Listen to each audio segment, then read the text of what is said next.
prolongado y se nos ha encargado revisar antibióticos e infecciones. No sé si se ve, me avisan por favor. Sí, se ve, Guillermo, se ve bien. Bueno, entonces este tema va a ser sobre la revisión de antibióticos e infecciones en cirugía. Por supuesto, como siempre, nos acompaña nuestro gran amigo José Fernández de la sede de Santa Rosa. Bien, ¿qué cosas son los antibióticos? Llamado también antimicrobiano. Etimológicamente diferente, pero se usa como sinónimo. Son sustancias químicas que en nuestro organismo va a ser capaz de destruir a las bacterias o inhibir el crecimiento. Respectivamente, al que destruye se le llama bactericida y al que inhibe el crecimiento y el desarrollo se llama bacteriostático. Pues esto van a ser en las bacterias. Esa es la definición de antibiótico. Los antibióticos fueron inicialmente descubiertos por Fleming en el año 1928, que fue de origen biológico, y actualmente ya se hace inclusive en formas semisintéticas. Y ahí ha cambiado un poco el nombre de antimicrobiano y ya se ha industrializado. Tenemos que conocer algunos conceptos básicos, lo que es bactericida, bacteriostático y bacteria. ¿Quiénes son las bacterias? Las bacterias son microorganismos de una sola célula que miden de 0.2 a 4 milímetros de diámetro. Son procariotas, o sea, no tienen núcleo, carecen de núcleo. Son de diferentes formas, pueden ser cocos, bacilos, espirilos y vibrios. Existen en gran cantidad en el organismo, que no producen daño, y es más, existen en la naturaleza. No producen daño. Algunos inclusive son beneficiosos porque nos ayudan en nuestra fisiología. Y, por lo tanto, existen un grupo que sí son patógenos, que van a producir enfermedades. El término bacteriostático es el que va a inhibir el crecimiento de la bacteria. Entonces, esta acción es reversible. Si no le damos el antibiótico en forma adecuada, en las concentraciones, en el tiempo, o si en todo caso, si la inmunología no es la adecuada, estas bacterias no van a tener acción, estos bacteriostáticos no van a tener acción. Y las bacterias van a seguir haciendo daño. En cambio, cuando hablamos de bactericida, sí producen estructuras fundamentales de la bacteria. Por eso se llama bactericida, son irreversibles. Y no tienen nada que ver con la función inmunológica del paciente. De todas maneras, es importante tener en consideración la utilización del antibiótico en dosis y en tiempo adecuado. La estructura de la bacteria es la siguiente. No tiene núcleo, tiene un nucleoide donde va a estar el ADN y el ARN. Va a tener una membrana celular, una pared celular, su membrana, los ribosomas y los plásmidos, ¿no? Además, sus estructuras de movimiento. Esta es la estructura de la bacteria. Y tenemos dos tipos de bacterias, los gram positivos y los gram negativos. Esta membrana esta membrana tiene una constitución especial por los peptidoglicanos, o también llamado mureína. Es una estructura compleja que va a diferenciar al gram positivo y al gram negativo. En el gram positivo, esta pared celular va a ser gruesa, una sola externa, y en la parte interna se van a encontrar la membrana citoplasmática. En cambio, en el gram negativo, esta pared celular es delgada, pero tiene dos membranas citoplasmáticas, una interna y otra membrana externa. Esa es la diferencia entre gram positivo y gram negativo. Si nosotros revisamos la acción de las bacterias, esta acción va a estar dirigida a las estructuras.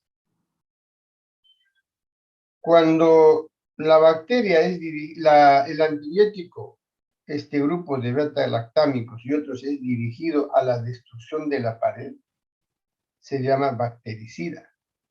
O sea, destruido la pared, la bacteria eclosiona, revienta y muere. Por eso se llama bactericida. Y tenemos las penicilinas, las cefarosporinas, los carbapenémicos, los monobactámicos, la fosfomicina, la ciclosidina, la vancomicina y la varicomicina. Todo este grupo es bactericida. El segundo grupo también es bactericida. ¿Por qué? Porque va a tener acción en esta membrana citoplasmática. Va a destruir la formación de la membrana. Entonces, en este grupo tenemos las polimixinas y la daptomicina. El tercer grupo va a inhibir la formación de las proteínas. Recuerden que hay una codificación con el ARN mensajero para formar las proteínas, primero los aminoácidos y finalmente las proteínas. A este nivel actúan este grupo de antibióticos. Por lo tanto, si van a actuar a nivel de formación de proteínas, no son bactericidas, son bacteriostáticos. Y en este grupo está las streptograminas, el cloranfenicol, las lincomicinas, linesolides, los macrólidos, y además de las tetraciclinas y los aminoglucósidos como bacteriostáticos. El cuarto grupo también va a ser un bactericida. ¿Por qué?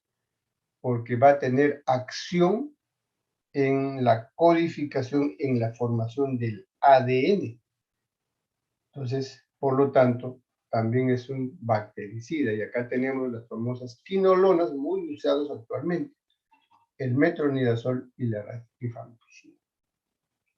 El quinto grupo de bacterias es bacteriostático, donde actúa en la formación, en la conversión del ácido paramenobenzoico al ácido fólico. Y este es un elemento importante para la formación del ADN. O sea, en forma indirecta lo que va a hacer es evitar la formación de ADN y es un bacteriostático. Y acá tenemos dos grupos. Entonces, si ustedes miran este cuadrito, sería bueno que ustedes lo memoricen, lo tengan en la mente. Tienen todos los grupos llamados bactericidas y bacteriostáticos. Y es importante saber estos conceptos para hacer el tratamiento y a dónde nos estamos dirigiendo cuando usamos cada uno de los grupos. Entonces, acá tenemos la agrupación, ¿no?, de todos estos, por ejemplo, bactericidas. De este grupo, lo que a nosotros nos interesa, por ejemplo, son los aminopenicilinas, que es la ampicilina y el amoxicilina. Va a tener sensibilidad a este grupo. Estamos en el curso de cirugía, nosotros tenemos que utilizar los antibióticos que existen en el tracto gastrointestinal. Entonces, este es importante. Lo mismo las penicilinas antiseudomonas. La otra agrupación es el gran grupo de las cefalosporinas hasta la cuarta generación, que también va a tener acción en las enterobacterias, ¿no? Tanto de la primera, segunda, tercera y cuarta generación. Inclusive el de la cuarta generación tiene acción en la pseudomona. Cuando hablamos de profilaxis antibiótico, esta es la utilización de un fármaco generalmente mono, o sea, un solo fármaco, para prevenir o controlar infecciones en un procedimiento quirúrgico que tiene riesgo de infectarse. A eso le llamamos profilaxis antibiótica. Y esto debe tener unos principios, ¿no? La decisión está en relación al riesgo-beneficio del paciente. Va a depender del riesgo para la infección del sitio donde se está operando. O sea, todo no se le da profilaxis. Y también va a depender de la potencial severidad de la consecuencia de un ISO. Por ejemplo, se está operando en una peritonitis y se ha diseminado la secreción purulenta en la pared, hay que hacer profilaxis porque hay un riesgo potencial de hacer la infección del herido operatorio. Entonces, también va a depender de la efectividad de la profilaxis en el paciente. Un paciente bien nutrido, un paciente con su inmunología adecuada, probablemente no necesite. En cambio, un paciente que está inmunodeprimido sí va a necesitar la profilaxis antibiótica. ¿Cómo vamos a seleccionar? Se selecciona según las cirugías.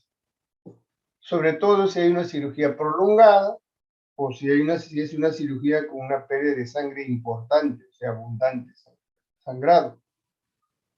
O sobre todo en la traumatología, ¿no? En las fracturas complejas, también en cirugía ortognática, en cirugía maxilofacial, en cirugía de otorrino, cirugía de cabeza y cuello.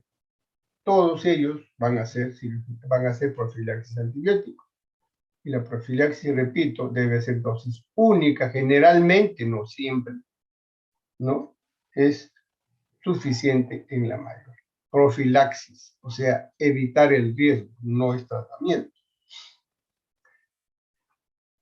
¿Cuáles son los requisitos para la antibiótico profilaxis? Que el antibiótico tenga una buena actividad antibiótica. La dosis debe ser adecuada y en el momento adecuado. No se debe utilizar con mucho tiempo de anticipación ni mucho tiempo después de la cirugía.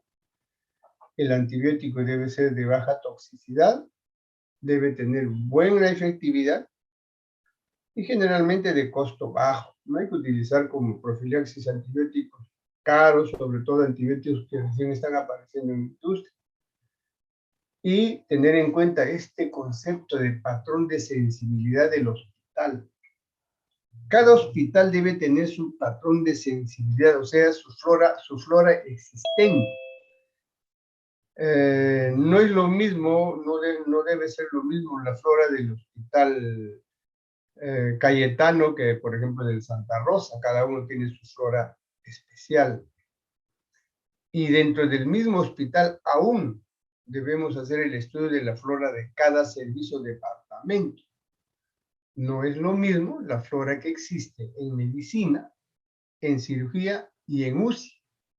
¿Para qué? Para hacer, cuando se requiere la cirugía, la antibiótico profilaxis. Y esto no solamente es importante para el antibiótico profilaxis, sino para el tratamiento, para cuando el antibiótico pasa a la situación de tratamiento. Porque conociendo nuestra flora existente, vamos a utilizar el tratamiento adecuado. Debe ser poco alergeno, no debe hacer interacción con otras drogas, hay que revisar la farmacología, la farmacodinámica de cada antibiótico, y generalmente no debe ser de amplio espectro, y debe ser de vida media larga. Y administrar el menor tiempo posible por vía endovenosa. Ese es el antibiótico profilaxis. Generalmente, de repente acá vamos a encontrar alguna discrepancia. El momento óptimo es entre 60 minutos antes de la cirugía. Y en la intervención, la cirugía debe ser de corta duración, ¿no? Y a veces se utiliza en la inducción de la anestesia. Excepto en las cesáreas y en la cirugía de colon, se recomienda que sea inmediatamente antes de hacer la incisión de la piel. Estas son las indicaciones que probablemente, de acuerdo a las literaturas, haya controversias. La duración de la profilaxis. En la mayoría, solo durante la intervención quirúrgica.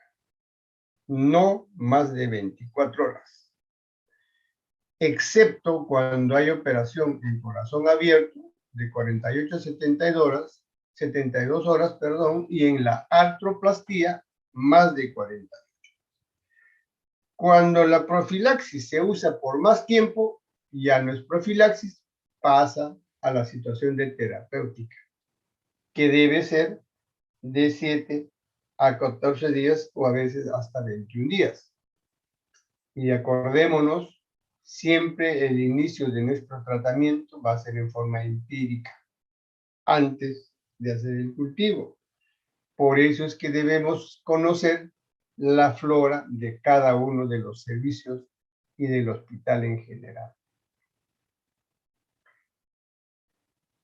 El uso no está indicado en la profilaxis de todas las patologías, salvo en las prótesis, en el uso de las mallas, en la mastectomía, lipectomías. ¿Por qué? Porque son extirpación, por ejemplo, la lipectomía de una gran cantidad de masa celular subcutáneo, entonces hay un riesgo de infectarse.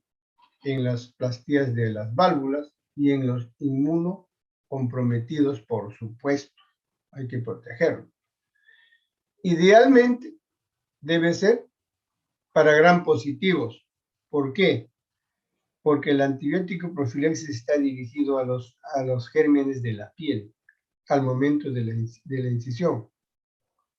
Pero eso no quiere decir que no podemos hacer a los gram negativos dependiendo si esa flora va a venir del tracto digestivo. Entonces, por lo tanto, estos son los antibióticos más utilizados y seguiré repitiendo de que en esto podemos tener controversias en esta agrupación.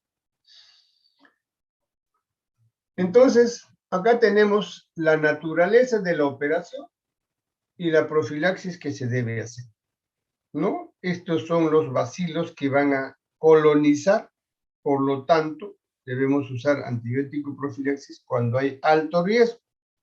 ¿Y a qué los antibióticos nos referimos? En este caso de gastroduodenal, cefazolina.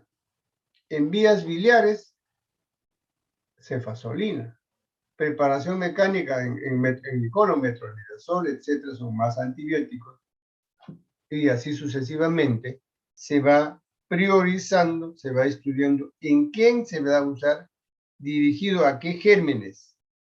Si por si acaso no hay inconveniente de usar cefazolina, tenemos una alternativa, ¿no? Que pueden ser uno o varios grupos de alternativas. Estas son las alternativas y las prioridades de utilizar la profilaxis antibiótica.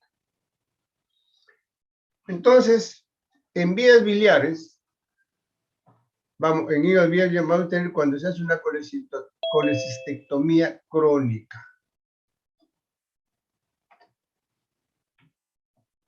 ¿Qué pasó?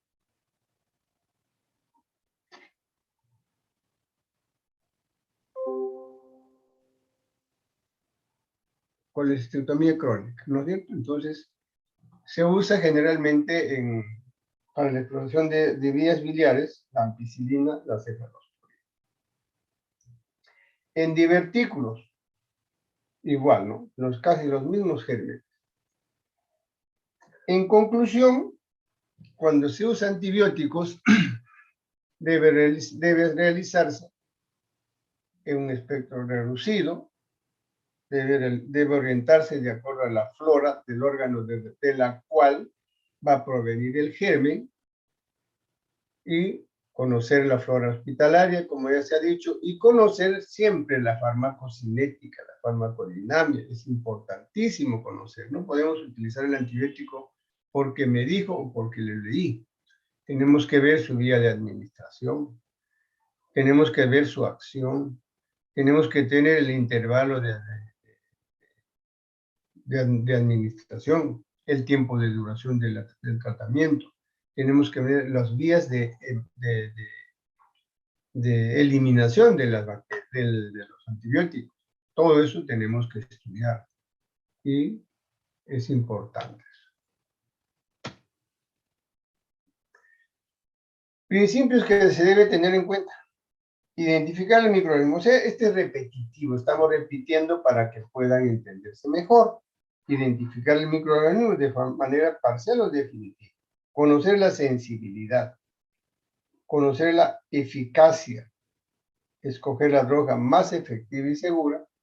Establecer la dosis adecuada, generalmente monoterapia, y cuando el antibiótico, sobre todo en el tratamiento, no está funcionando, debe ser cambiado, pero no inmediatamente al primer día, generalmente el tercero o cuarto día. Entonces, todos estos principios los debemos tener bien claro. Esto es la agrupación de los gérmenes más importantes del tracto digestivo, porque estamos en ese capítulo, ¿no? ¿Quiénes son las enterobacterias? Las enterobacterias es este grupo: E. coli, Klebsiella, Proteus, enterobacterias, Serratia, Morganella y Citrobacter. Ellos son gram negativos, aerobios, pero son facultativos. ¿Qué quiere decir? Cuando las condiciones no les son adecuadas, puede desarrollar en medio anaerobio. Por eso se dice anaerobio facultativo. En cambio, la pseudomona está en el limbo entre el entero, no. Lo importante de la pseudomona, este es un gran oportunista, porque va a actuar cuando la inmunología está disminuida. Esa es la pseudomona. Y los anaerobios gram negativos, que también es importante en la flora tracto digestivo, los bacteroides, el proteio y fusobacterias. Hay que tener presente este grupo también. Los gram positivos, probablemente para la profilaxis, porque vienen de la piel, y estos anaerobios, estos enterobacterias también, pero no hacen pues problemas digestivos severos, quizás cuadros médicos. Patógenos comunes en la cirugía abdominal. ¿Qué vamos a encontrar? ¿No? En las infecciones intrahospitalarias, bacilos gram negativos. Te falta algo que no funciona. Bien. Entonces vamos a revisar los determinantes de la infección quirúrgica. La infección quirúrgica va a ser determinado por tres mecanismos, tres grupos, dependientes de la bacteria, dependientes del mecanismo de la defensa del paciente y del ambiente. En lo que corresponde a la bacteria, son los endógenos y exógenos. ¿A qué se refiere? Esto se refiere a nuestra flora normal interna, y el exógeno a la flora, a la bacteria que existen fuera de nuestro organismo. Lo que se refiere a la defensa, los mecánicos, los biológicos y los humorales. Los mecánicos, por ejemplo, nuestra piel y mucosas son los primeros, las defensas mecánicas que no dejan ingresar a las bacterias. Y luego en el ambiente, ¿no? Donde vamos a encontrar las bacterias en el agua, en la higiene, en el aire, en los minerales, etc. Cuando estos confluyen, lógicamente va a ser el punto donde va a comenzar la probable infección. Factores que aumentan la incidencia de infección. Tenemos tres grupos: el factor paciente, el factor herida y el factor tisular. El factor paciente puede ser los endógenos y exógenos. Los endógenos, todo este grupo, o sea, depende del paciente, de su edad, de que tenga una enfermedad preexistente, ya sea diabetes, obesidad, también de la duración de la hospitalización. Este concepto tener presente es importante, porque cuando más tiempo de hospitalización tengamos, el paciente es sometido a más riesgo de hacer un riesgo de hacer una infección intrahospitalaria, que son por gérmenes más resistentes, de las operaciones abdominales, de las lesiones malignas, de la infección en sitios remotos y de la desnutrición o del tabaquismo. Entonces, esto va a depender netamente de la estructura del funcionamiento del paciente. Y en el exógeno va a depender de otras cosas. ¿Cuánto tiempo duró la operación? Cuanto más tiempo dura la operación, más riesgo de infectarse. No es lo mismo operar 2 horas que 6 horas u 8 horas. O a veces no nos damos cuenta, el guante se ha perforado y el talco, que es un cuerpo extraño, cae en las heridas. Es un factor de contaminación y de riesgo de infección. Tampoco es lo mismo operar de emergencia y hacer cirugía electiva. Este concepto también debemos tener claro. A veces somos ligeros: doctor, quiero que me opere por emergencia. No, una patología que no requiere hacer el procedimiento de emergencia. No es así, porque en la emergencia no hemos hecho todos los cuidados, no se le ha estudiado adecuadamente, puede tener alguna situación concomitante y se nos puede complicar. Entonces es mejor operar en forma electiva. Aún es importante, como factor exógeno, la hora de la operación. Por supuesto, uno opera en la mañana, uno ha dormido tranquilo, se ha despertado, te bañas y vas a tu operación feliz. Pero si has entrado a la guardia a las 8 de la noche y has empezado a operar, seguís operando a las 3 de la mañana, ya es un factor de riesgo, porque ese personal está cansado, ¿no? Y también se dice que tiene alguna relación con el mes del año y con las estaciones. Bueno, habrá que tener presente desde el punto de vista de la estadística, pero sí es importante también la contaminación. Todas las salas de operaciones deben tener aire laminado, no deben tener ventiladores. Entonces, a eso se refiere esta contaminación del aire. No deben tener ventanas abiertas, expuestas al exterior. En relación al factor herida, ¿qué tipo de herida es? ¿Es una herida limpia, sucia, contaminada? ¿O en el momento de la incisión se contaminó la herida? ¿No? Estaba haciendo incisión, de repente se le cayó el talco del guante. Entonces, un riesgo de infección, ¿no? La eliminación en el preoperatorio del pelo. Acá, un comentario especial. Aproximadamente del año 90 atrás, a todo paciente que se operaba se le rasuraba. A todititos, en forma protocolar. Pero aparecieron estudios donde rasurando o no rasurando, el riesgo de infección era igual. Y en los rasurados, al contrario, superaba, porque al momento del rasurado se hace una gran cantidad de fisuras. Y por esas fisuras, los gérmenes de la piel van a ingresar al organismo. Y eso puede condicionar como riesgo de infección. Por lo tanto, en la actualidad, hay grupos de cirujanos, no grupos, sino nadie rasura. Ya no se rasura. Pero sí hay un grupo de cirujanos que hacen que se corte, que se recorte el pelo, los vellos, pero no rasurado.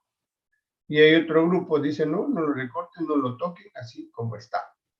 Entonces, lo único que sí tiene que entrar el paciente bien bañado y al momento antes de la operación, que se haga un lavado adecuado. Entonces, el lavado adecuado, ¿no? También es importante tener en cuenta como riesgo los adhesivos. El esparadrapo, a veces nos olvidamos, colocamos un esparadrapo tan ancho y al día siguiente, al sacar el esparadrapo, tenemos una lente con una situación ampollar grande. Hay que tener cuidado también como factor de incidencia de infección por las heridas. Luego tenemos el factor tisular, o sea, lo que corresponde a nuestro organismo, el riego vascular. No es lo mismo una herida de la grasa y una herida del músculo. El músculo es bien vascularizado y la grasa es poco vascularizado, y siempre decimos los cirujanos que la grasa es el enemigo del cirujano, porque aquí se va a producir la mayoría de las infecciones. Cuanto más grasa, cuanto más celular subcutáneo, más riesgo de infectarse. Y por supuesto la inmunológica. Luego vamos a pasar a revisar lo que significa la infección del sitio operatorio, o sea, una herida quirúrgica. ¿Por qué se infectó? Y aquí la definición que es una complicación de la herida operatoria que va a aparecer luego de haber realizado una cirugía y en el lugar donde se ha hecho la incisión. Esta infección del sitio operatorio es considerado hasta 30 días cuando no existe ningún tipo de prótesis. Y hasta un año cuando tiene prótesis. ¿A qué se refieren las prótesis? A las válvulas, a las mallas, etcétera, ¿no? Eso se refieren a las prótesis. Aún si ustedes son curiosos, van a encontrar en internet de que los que usen prótesis se considera eso hasta 2 años. Pero generalmente usamos hasta un año. Entonces, una infección de la herida que se ha realizado quirúrgicamente es devastador. ¿Por qué? Porque daño biológico, económico. ¿Por qué económico? Porque el paciente ya no va a estar hospitalizado 3 días, va a estar hospitalizado 15 días. Ya no va a necesitar, ya no va a ser, dejar de utilizarse antibióticos, se va a utilizar antibióticos, se va a utilizar insumos para el tratamiento, para la curación, etc. Entonces, debemos evitar por todos los medios que se produzca una infección del lugar de la operación. O algunos pueden producir incapacidad o muerte. Cuando el liso es severo, hace sepsis y puede fallecer. El objetivo de controlar un ISO, diagnóstico oportuno. O sea, si ya diagnostiqué, tengo que hacer el tratamiento oportuno también. No puedo decir, no, pero este está rojito, pero el dolor es poquito, mejor lo dejo un día más. En un día más ya se instaló el proceso infeccioso. Hay que disminuir la incidencia del ISO. El ISO está controlado ahora en los hospitales. Por ejemplo, en cirugía está controlado las colecistectomías, está controlado las operaciones de las hernias. Y en otros servicios igual, ¿no? Y hay que disminuir pues los costos de las complicaciones y mejorar, por supuesto, cuanto más ISO tienes, la calidad de atención es peor. Porque tienes de 5 operaciones de hernia, porque se te ha complicado 4. Eso significa que hay una mala calidad, hay que corregir, hay que revisar el protocolo, qué está pasando. No se lavan las manos, sala de operaciones tiene problemas de contaminación, de repente el paciente no ha bañado, etc., ¿no? Entonces, todo eso tenemos que tener cuidado. y una información adecuada para disminuir, y hay que disminuir el tiempo de hospitalización. Nuevamente acá, ¿no? Siempre, cuanto menos hospitalizado está el paciente, menos riesgo va a ser de infectarse, de complicarse con la infección. A veces el paciente no nos entiende cuando le decimos que usted se va a ir al día siguiente, pero ¿por qué yo me quiero ir sano? No, el paciente debe salir de alta del hospital cuando el médico lo considere y cuando el médico, cuando su estado está controlado, no está curado. La curación va a ser en otros momentos. Del 90 atrás, este término, esta infección de la herida operatoria era una crisis, era un desorden, cada quien manejaba con diferentes nombres. Pero en el año 92 se reunieron varias sociedades, ¿no? Las sociedades de infección quirúrgica, la Sociedad del Control de Infecciones, etcétera, etcétera, en un congreso, y se pusieron de acuerdo para manejar con un solo nombre, y que quedó como infección del sitio operatorio, o sea, de la incisión y del lugar donde se ha hecho el procedimiento. También por ahí se le dice infección del sitio quirúrgico. Entonces, y ahora esta terminología la manejamos todos. Ya no hay un desorden. Y son de 3 grupos.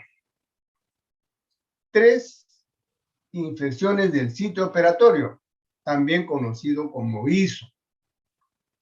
Cuando la infección está solo en la piel y celular subcutáneo, se llama ISO superficial o incisional.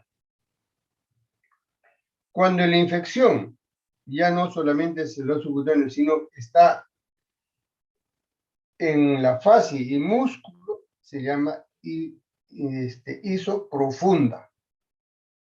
O sea, superficial, celular subcutáneo y piel, profunda, fascia y músculo. Y tenemos un tercer grupo que se llama el órgano espacio, o sea, lugar donde fue realizado el procedimiento quirúrgico. Puede ser pues una anastomosis intestinal, puede ser vesícula, puede ser una reducción de fractura, etc. Entonces, esos son los 3 tipos de ISO. Superficial, cuando solo hay compromiso de piel y celular subcutáneo. Profundo, cuando hay compromiso de fascia y músculo, o sea, estamos en pared abdominal. Y órgano espacio, cuando la infección se produce en el lugar donde se realizó la operación. Repito, puede ser vesícula, puede ser apéndice, etc. Esos son los 3 tipos de ISO. ¿Y quiénes lo catalogan? ¿Quiénes van a hacer el diagnóstico? El diagnóstico lo tiene que hacer el cirujano. Ya hemos dicho que cuando no tiene prótesis, hasta 30 días. Entonces, el diagnóstico lo tiene que hacer el cirujano. Tiene que ver los signos de flogosis, el dolor, calor, rubor y tumor. Tiene que ver si hay drenaje purulento o en todo caso, si se aísla con más razón, si se ha hecho el cultivo. Pero el superficial es cuando la infección compromete piel y celular subcutáneo. Entonces, y también acá hay que tener en cuenta algo importante, ¿no? No se reporta como hizo la secreción del sitio donde entra el punto, o sea, donde hay un puntito de pus en los sitios donde entra el hilo. En las episiotomías tampoco. Y en las quemaduras tampoco, no se considera como ISO. El segundo grupo, ISO profundo, hemos dicho cuando compromete el músculo y su fascia. Ese es el ISO profundo. Sigue manteniéndose igual, mientras no haya implantes, será de 30 días. Si hay implantes, por ejemplo, una malla, hasta 1 año, va a ser considerado como ISO. Igual, quien tiene que hacer el diagnóstico es el cirujano. Si hay secreción purulenta que compromete fascia y músculo, O sea, en este caso, por ejemplo, mira, hay dehiscencia. La aponeurosis se soltó, estamos viendo músculo. Entonces, es un ISO profundo. O cuando hay una colección, un absceso evidente en el músculo, ¿no? Ese es el profundo. Y el órgano espacio, ¿dónde se hizo la operación? Ahí. Entonces, igual siempre se mantiene el criterio hasta 30 días si no tiene prótesis y hasta un año cuando hay prótesis. Entonces, ¿quién hace el cirujano? Lo mismo, el cirujano es el que tiene que hacer el diagnóstico, como cuando hay un drenaje purulento, cuando se ha hecho el cultivo, o cuando hay un absceso evidente, hay una colección de pus. Entonces, todos esos son signos de que la herida operatoria, la herida incisional, se ha infectado. Y en este caso, ¿dónde se hizo el procedimiento? La otra revisión se trata de las heridas quirúrgicas. O sea, una herida quirúrgica, una herida de cirugía. Entonces, la herida que consiste en una solución de continuidad, ¿cierto? O sea, una disrupción como consecuencia de una agresión que puede ser física, punzante, quemaduras, etc. Entonces, estas heridas pueden clasificarse en 4 grupos. Las limpias contaminadas, es fácil de acordarse, ¿no? Las limpias, limpia, contaminada, sigue la contaminada y la sucia. Bien fácil de acordarse, ni siquiera es difícil. Limpia, más o menos, tiene un riesgo de infectarse el 1%. ¿Quiénes son estos? Son aquellas incisiones que se ha hecho con todos los medios de bioseguridad, lavado de manos, ropa estéril, lavado de la herida, etcétera, etcétera. Limpia. Pero esa limpia tiene un riesgo de infectarse. ¿Por qué? Porque se ha hecho incisión en la piel. Y recuerden que la piel tiene flora bacteriana. Y esa flora bacteriana, cuando uno se baña, cuando uno se usa antisépticos antes de la incisión, lo que se hace es disminuir la cantidad de gérmenes. No se va a esterilizar la piel. Y cuando hace una la incisión, ese poquito germen que ha quedado, de todas maneras va a ingresar a la herida. Dependiendo también del tamaño de la herida, ¿no? Que sea 1 centímetro o 15 centímetros. Entonces, nuestro organismo a ese poquito lo controla, porque esa es la intención. Controla esa infección, nuestra inmunología. Pero si no le hemos lavado, no le hemos bañado, hay 1 millón de gérmenes, va a entrar más gérmenes, más riesgo de infectarse. En cambio, la limpia contaminada ya tiene un problema. Ya hay un riesgo de infectarse hasta el 10%. Entonces, en este grupo sí se debe usar profilaxis, dependiendo de las condiciones que hemos revisado. Y en la contaminada, o sea, en aquel que tiene detritus, está expuesto, etcétera, entonces la contaminación es franca, pues no 60%, entonces ya no hay profilaxis. Acá tiene que ser terapéutico. Y en la sucia, ni qué decir, porque ahí hay pus, una peritonitis, por ejemplo. Entonces vamos a revisar cada uno de ellos. Esta es la herida limpia, con todos los medios, bien separado, una incisión con un bisturí. Limpia. Con todos los medios de bioseguridad, no hay tejido desvitalizado, etcétera, ¿no? Felizmente, estas heridas correspondían a la mayoría de las cirugías. Entonces, como en todo proceso, en todas las heridas va a aparecer un proceso inflamatorio normal, natural, para la cicatrización, que al final vamos a revisar. Entonces, esta herida se ha realizado con todos los medios de bioseguridad para evitar la infección. No ha entrado en contacto ni siquiera con las secreciones normales. Esa es la herida limpia. En cambio, el segundo es una herida limpia contaminada. Estábamos haciendo la incisión, estábamos operando, de repente se contaminó con nuestras secreciones normales. Por ejemplo, estamos operando una vesícula y la pared se nos ha roto la pared y se derramó bilis. Ese ya es una herida limpia contaminada, porque se ha contaminado, se ha expuesto al líquido vesicular. Esa es la herida limpia contaminada. En este grupo también tenemos dos patologías importantes. Las apendicitis, que no son complicadas, o sea, las operaciones en apendicitis no complicadas, cuando no ha habido peritonitis. Entonces, limpia contaminada. Las cirugías vaginales, ¿no? Son las limpias contaminadas. También la intususcepción, donde no hay todavía peritonitis. Este grupo es el limpio contaminado. O sea, en resumen, el que entra en contacto con nuestras secreciones normales y los procesos inflamatorios infecciosos no complicados. La tercera, la contaminada, es esta, pues la figura habla por sí sola, ¿no? Una herida traumática con coágulo de cuántas horas, no lo sé, ¿no? Con coágulos, expuesto con tierra y con todo. Esta es la contaminada. Entonces, en este caldo de cultivo se va a multiplicar los gérmenes pues, a una velocidad tremenda y va a pasar a ser sucia, ¿no? Entonces, esta es la herida contaminada. Ya está infectado, pero no hay pus. Ojo, está infectado, pero no hay pus.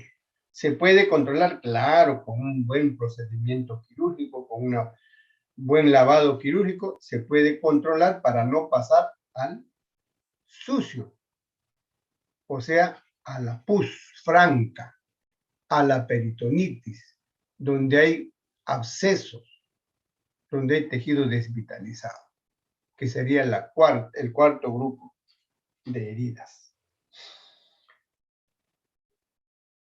Entonces, revisado las heridas, vamos a ver qué tipo de cicatrización existe. ¿Cuáles son los tipos de cicatrización? Primero, tenemos lo que se llama una cicatrización por primera intención. O sea, es una herida aséptica, se ha hecho una incisión con todos los principios de bioseguridad y además haciéndole caso al gran descubridor o definición de estos 6 principios, que es el profesor Halsted, que nos decía que para que la herida sea la cicatrización de primera intención debemos respetar que no haya infección. Y para eso tenemos que hacer asepsia y antisepsia. ¿A qué se refiere? La ropa que uno usa debe ser estéril. El instrumental que uno utiliza debe ser estéril. Estéril. La piel debe limpiarse con antiséptico para disminuir la cantidad de gérmenes lo más que se pueda, para evitar la infección. Segundo principio, el manejo delicado de los bordes. O sea, habemos a veces, no sé si, no, entre los cirujanos creo que no, sobre todo cuando tenemos alumnos internos o residentes, no coger los bordes de la herida con pinzas con uña y traccionar, porque con eso estamos produciendo una lesión a los bordes de la herida. Entonces, un manejo delicado de los bordes. A veces, ¿no? Nos excedemos en agarrar el borde y jalamos, traccionamos. No. Luego, el otro principio de Halsted, debe haber una hemostasia muy bien hecha. Tenemos la mala costumbre de cuando hay un sangrado, agarramos una pinza y cogemos el vaso y el celular subcutáneo y ligamos todo, ¿no? ¿Qué estamos produciendo ahí? Isquemia. Riesgo de necrosis, riesgo de infección. No, se debe individualizar al vaso y solo se debe ligar al vaso, hemostasia. ¿Para qué?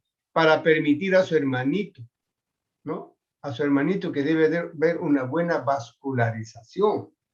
O sea, hay que hacer hemostasia a las arteriolas o a las vénulas grandes, al que sangra, al que sangra mucho, pero no a los capilares, porque tiene que haber una buena vascularización para que llegue todos los elementos de cicatrización y para que lleguen los elementos defensivos. Entonces, su hermanito, una buena vascularización. Después debe haber una tensión mínima, no jalar.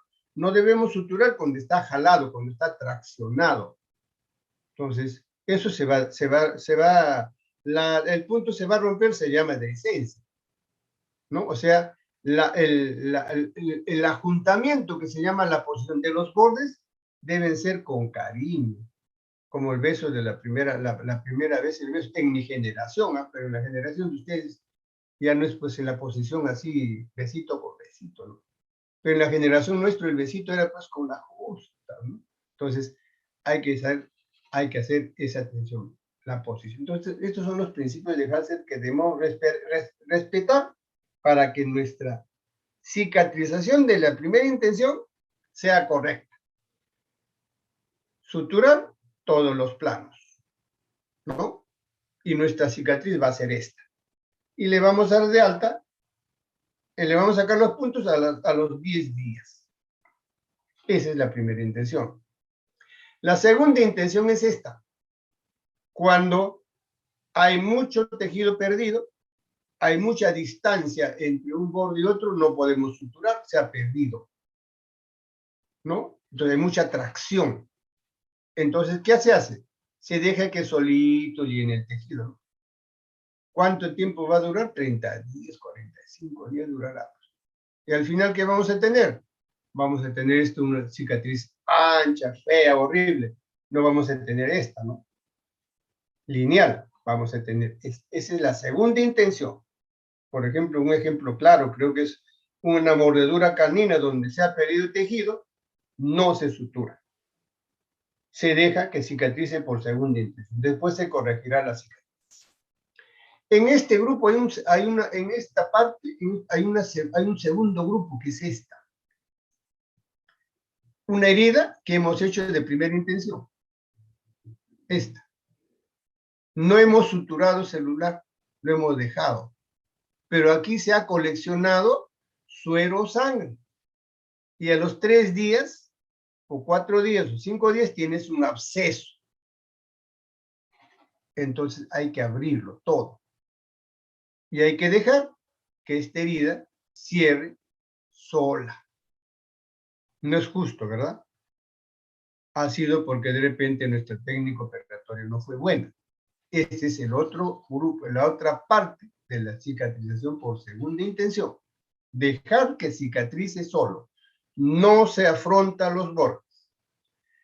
La tercera intención, la cicatrización por tercera intención, o también llamado cierre diferido, es un cierre especial. ¿A qué se refiere?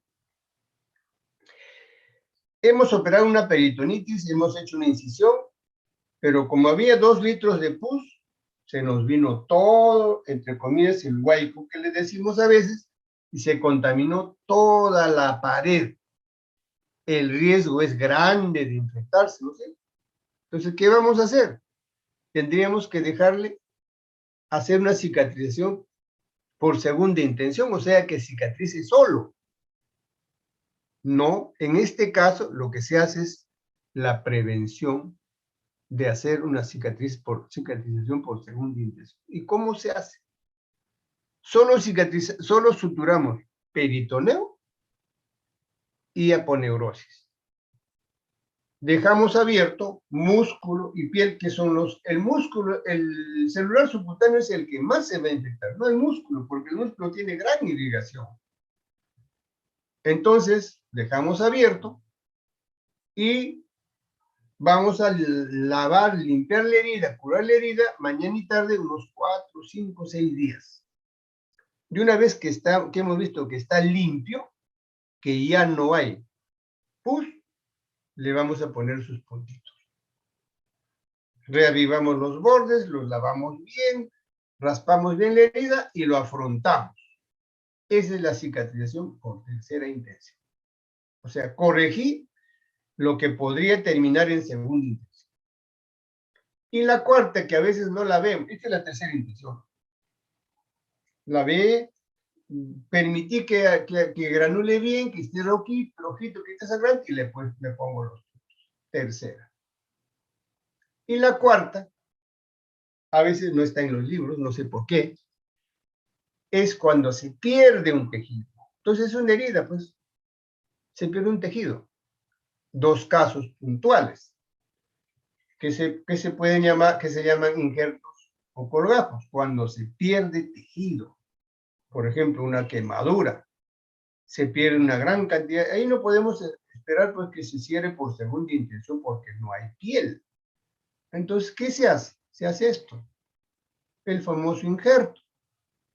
Se saca del muslo de la misma persona, ¿no? Una gran cantidad de piel delgada.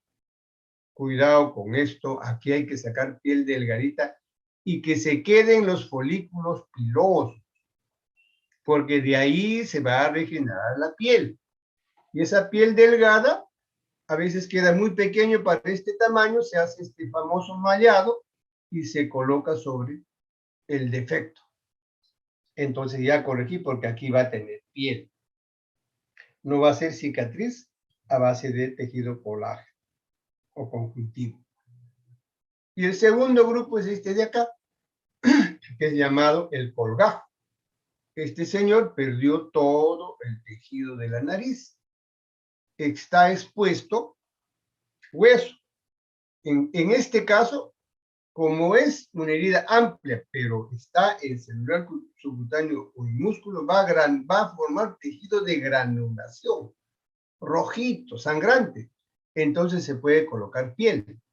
Pero acá no puede granular. No hay cómo, porque está el hueso y el cartílago. Entonces, ¿qué se hace? Se hace esta operación, ¿no? Va a sacarse un tejido lo suficientemente de tamaño para cubrir esta zona, pero con su vascularización. Porque si sacamos así, como es grasa gruesa, acá se va a necrosar. Por lo tanto, se saca aquí le hemos dibujado su arteria con su venita, ¿no? Este se llama pedículo.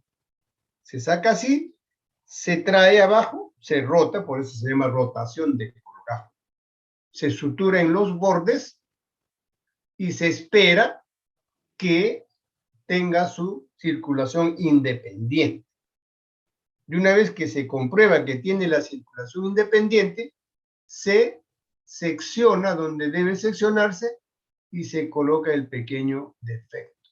Y nos va a quedar cubierto la herida. Y me preguntarán, supongo, mejor antes que me pregunten, les digo, ¿y cómo queda esta incisión tan ancha? No hay problema. Se divulsiona por dentro entre el periósteo y el cerebro cutáneo y se afronta con mucha facilidad. Por eso es que se pueden hacer pues, los jalados de la cara. Se afronta con mucha facilidad sin tensión. Pero de todas maneras, de repente acá en la parte inferior queda este pequeño defecto. Si quedara, se secciona y esto va acá. Y si no queda, bueno, pues se secciona simplemente. Ese es el famoso colgajo. Para cuando no hay lugar para hacer tejido de granulación, tejido nuevo. Por ejemplo, esto es muy frecuente en los otorrinos, sobre todo en los traumatólogos van a ver ustedes con mucha frecuencia. Bien. Y por último, para no quedarnos con una deuda, vamos a ver cuáles son las fases de la cicatrización. La cicatrización tiene fases. Es un proceso. Y la cicatrización está a cargo del tejido conjuntivo. Pero esta velocidad de cicatrización va a depender de tres cosas. ¿Qué tipo de tejido es? ¿Es grasa? ¿Es músculo? ¿O es hueso? Entonces va a depender de eso. Va a depender cómo ha sido el cierre. ¿Ha sido limpio con todo el biocierre o está contaminado? Si está contaminado va a demorar mucho. Y también depende de ¿cuál irrigado está? ¿Está bien irrigado o hay zonas de necrosis? Entonces, de estos tres factores va a depender la velocidad de la cicatrización, o sea, si va a cicatrizar en una semana, en 15 días o en un mes. Y aquí vamos a revisar las tres fases. Fase 1, llamado también de hemostasia o inflamatorio exudativo, generalmente dura de 1 a 4 días, algunos dicen 5. La fase 2 es de proliferación, o sea, tejido nuevo. También se llama de migración y dura hasta 14 días. Algunos dicen hasta 20. Y la tercera ya es de maduración, de remodelación, que el tejido esté bien consolidado, bien sólido. A eso se refiere la tercera fase. Dice 14, 21 y otro dice 3 meses, otro dicen hasta 12 meses. Recién la cicatriz del tejido blando está adecuadamente consolidada. Entonces, eso no nos vamos a poner a pelear, pero eso es lo que nos han dicho nuestros estudiosos. Fase 1. Tiene dos partes. Una parte, la primera parte de hemostasia, y la segunda parte, la inflamatoria. La hemostasia, ¿en qué consiste? También tiene dos partes. Y una vez que se ha realizado la lesión, el endotelio es el que responde y va a liberar gran cantidad de tromboxano.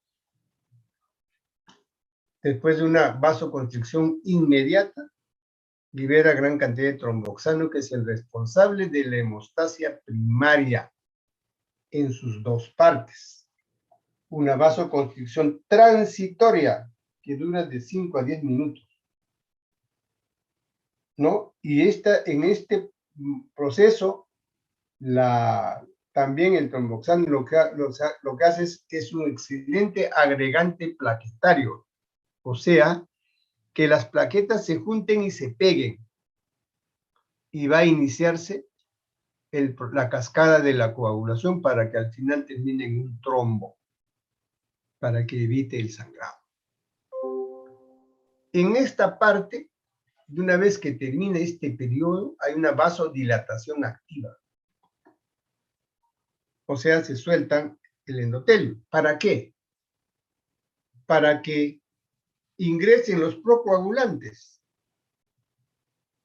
Y entre los procoagulantes tenemos a la trombina asociado con el fibrinógeno, va a formar la fibrina y el famoso tapón plaquetario que se estabiliza. Y este va a formar lo que conocemos como costra para sellar y evitar la salida de líquidos y evitar la invasión bacteriana. Y esta vasodilatación, ¿quién lo propicia? Las aminas vasoactivas, sea histamina y bradiquina. Estos son los dos pasos de la primera parte de la fase 1, o sea, de la fase hemostática. Primero vasoconstricción con su vasodilatación. Y una vez que está vasodilatado, viene esta respuesta inflamatoria de la fase 1. Aquí hay liberación de citoquinas, interleucinas, factores de crecimiento, factores tumorales, etcétera, etcétera. Y esto va a producir dos mecanismos. Activan la migración ¿de quién? De los neutrófilos, o sea, que vengan los neutrófilos, que vengan las células plasmáticas, que vengan los linfocitos, que vengan los monocitos, que vengan los macrófagos. ¿Para qué? Para defendernos. Para alisar los detritos. Y este mecanismo, esta segunda parte, va a ir acompañado de la extravasación de plasma. ¿Y en qué rico es el plasma? En proteínas y anticuerpos, etc. Todo este mecanismo inflamatorio es en la fase 1 primaria. Y quien va a ser el responsable luego es el fibroblasto.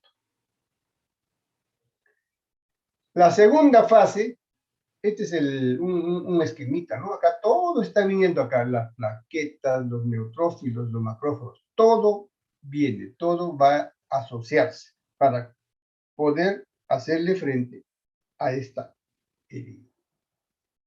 Segunda fase, migración. Muy bien. ¿Qué es migración?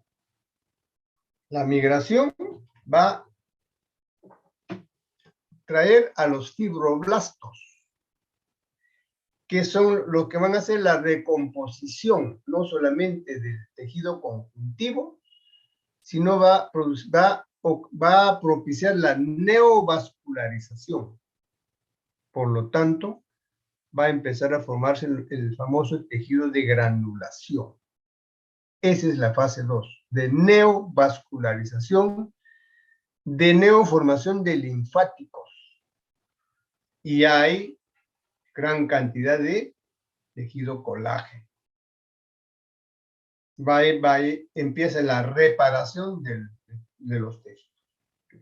Entonces, aquí ya viene la famosa epitelización, pues, o revestimiento de la superficie, ¿no? Porque por la neovascularización ya tiene gran cantidad de tejido conjuntivo y este sería el esquema.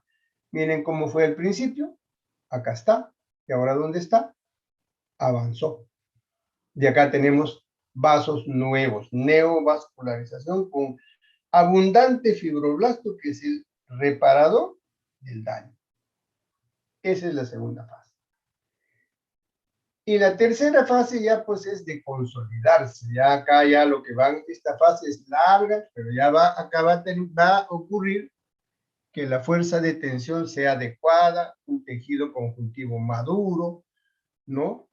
Fibroso, que no se suelte. No es como que, por ejemplo, en una herida, vamos a suponer una herida de 5 centímetros, y a los 5 días uno ya no tiene puntos, lo tracciona y se te puede abrir. Se hace la dehiscencia. Pero después de los 21 días, después de 2 o 3 meses, ya no se abre. Tienes que hacer una incisión. Por eso es que acá hay un poco hay una descoordinación.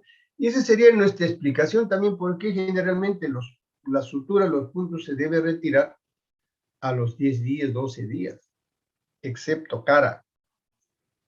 En la cara, por el mecanismo de cicatrización, se sacan a los 3 días.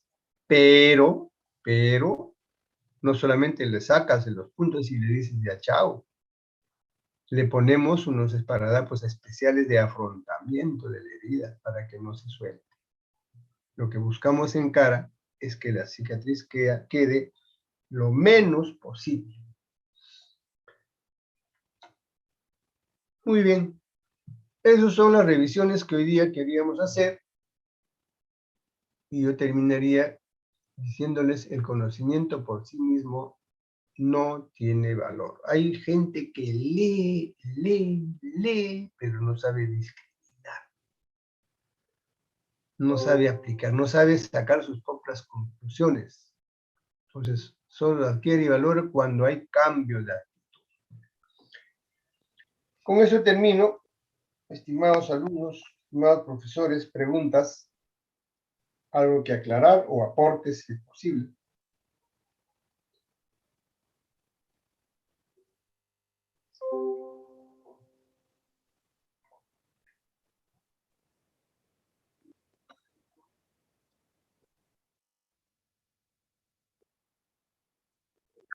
Ya, la fase 3 es solo de consolidación. O sea, en la fase 2, en esta fase ya tenemos colágeno. Es un colágeno joven, es un colágeno que está haciendo la neovascularización, está haciendo el tejido de granulación. ¿Qué cosa es el tejido de granulación? Es vasos sanguíneos capilares nuevos, pequeñitos, acaban de formarse. Por eso es que vamos a ver puntitos rojitos cuando uno descubre la herida. Pero es el tejido conjuntivo joven. Ese tejido conjuntivo se va madurando, va formándose fuerte y va formándose la herida fuerte, la herida sólida. Esa es la tercera fase.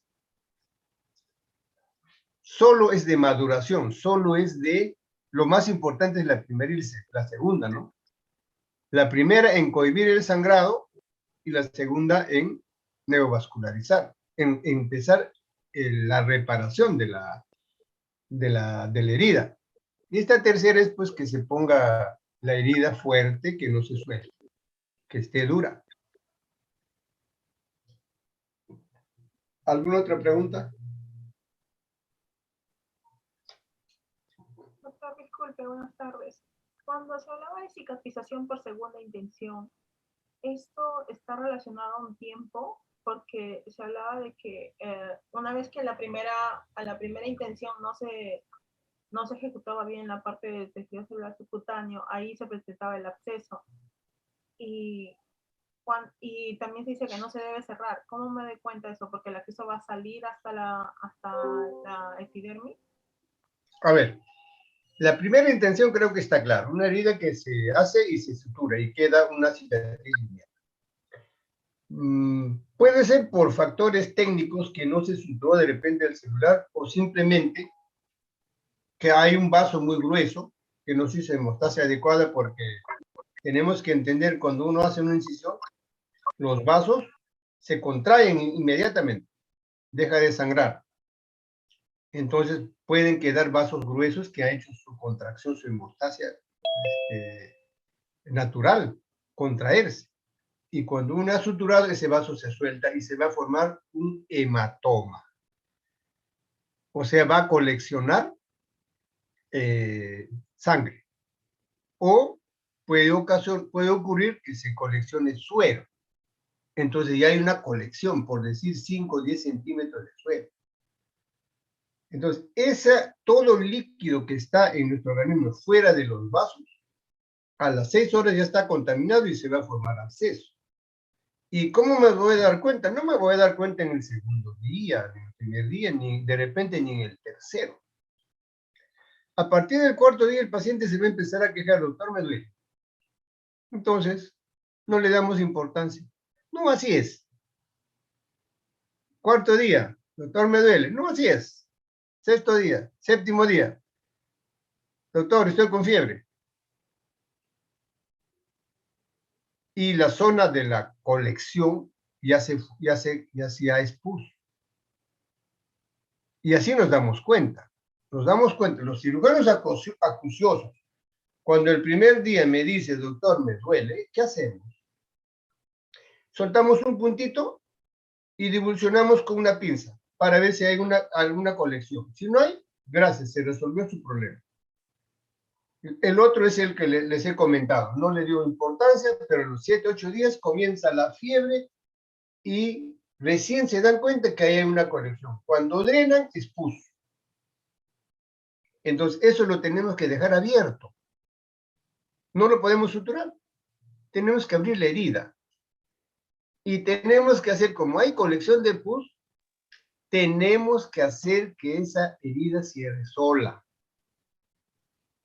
En la cicatrización de la primera intención, a los 8, 9, 10 días, es una cicatriz lineal, pero frágil, porque todavía no se ha consolidado. En la segunda intención, ¿cuánto va a durar la cicatrización por segunda intención? 2 semanas, 3 semanas, un mes, dependiendo del tamaño de la herida y dependiendo también de la cantidad de pus que han extraído. Pero ahí también viene otro factor. Yo esa segunda intención que he drenado, pues lo puedo convertir en tercera intención. Lo lavo bien, observo que hay buen tejido de granulación, ¿no? Lavado mañana y tarde, ya veo que ya no hay pus, está controlado, lo suturo y lo convierto en tercera intención.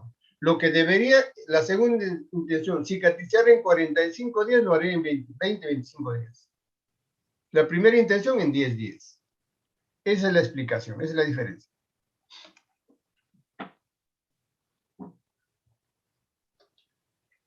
¿Alguna otra pregunta?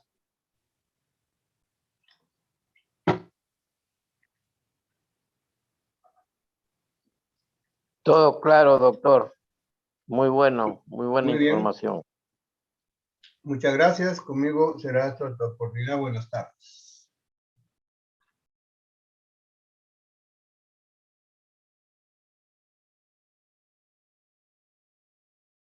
Ya, ¿a qué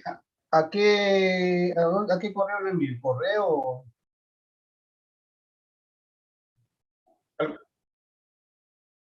¿Cómo? Yo el chat no estoy viendo, no sé. A ver. En todo caso, por... A ver.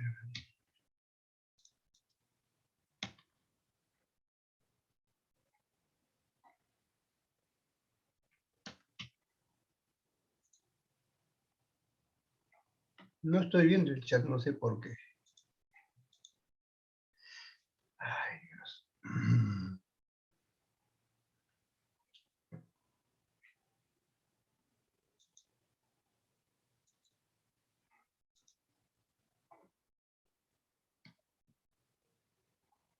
Dejar de compartir, dejar de compartir mejor.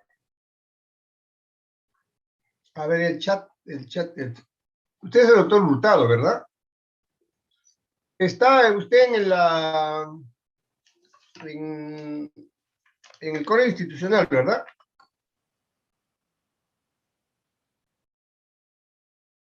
Tú eres el delegado, habla. Wilmar, o sea, tú te escondiste en un seudónimo, plagiador. Wilmar Hurtado. Tú estás en el chat, ¿verdad? En el correo institucional. Ya. En todo caso, ponte en comunicación con... Ay, caramba. Con Carito. ¿Sabes quién Carito, no? No sabe el delegado general. Es el delegado de mi grupo.